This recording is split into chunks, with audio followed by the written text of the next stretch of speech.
Bonjour les amis, regardez-moi ce plat italien, les gnocchi maison à base de pommes de terre.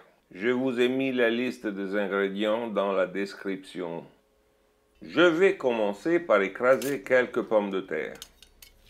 Généralement fabriqués le jeudi, ils sont la joie de tous les enfants italiens quand la maman les prépare. Mais rassurez-vous, ils ne sont pas seulement pour les enfants. En effet, c'est un plat vraiment exceptionnel et polyvalent qui peut être habillé de plusieurs manières succulentes. Ajoutez la farine à la purée. Mélangez délicatement.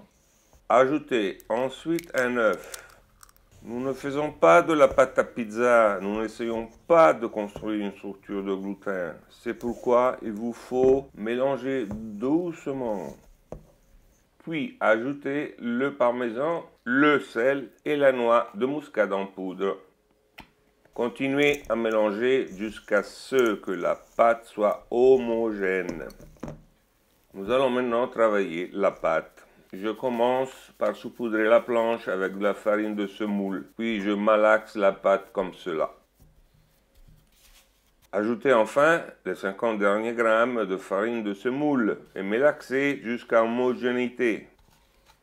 Les gnocchi italiens changent d'une région à l'autre et leurs recettes varient également. À Naples, par exemple, on les appelle strangulaprievete et dans le reste d'Italie, strozzapreti, qu'on pourrait traduire par étouffe chrétien pour leur consistance, pas toujours très tendre, et pour la générosité de leur chair, car ils pourraient étouffer quelqu'un de trop gourmand. Commencez à rouler la pâte sous vos mains. Coupez-la en plusieurs morceaux. Puis faites des gros rouleaux pour des gros gnocchis et des petits rouleaux pour des petits. Si vous connaissez que les gnocchis achetés en magasin, vous n'avez pas vraiment goûté pour de vrai. Croyez-moi, les gnocchis faits maison, c'est quelque chose de très différent. Ils sont tendres et délicieux et en plus, ils sont très faciles à préparer. Alors, pourquoi s'en priver? Coupez les rouleaux obtenus en petits morceaux. Séparez-les pour ne pas qu'ils collent entre eux. Puis, saupoudrez-les de farine. Donnez leur forme aux gnocchis à l'aide d'une fourchette. Cela leur permet de mieux absorber la sauce. Il est temps maintenant de les faire cuire dans de l'eau bouillante salée. Au four et à mesure, retirez de l'eau les gnocchis qui remontent à la surface.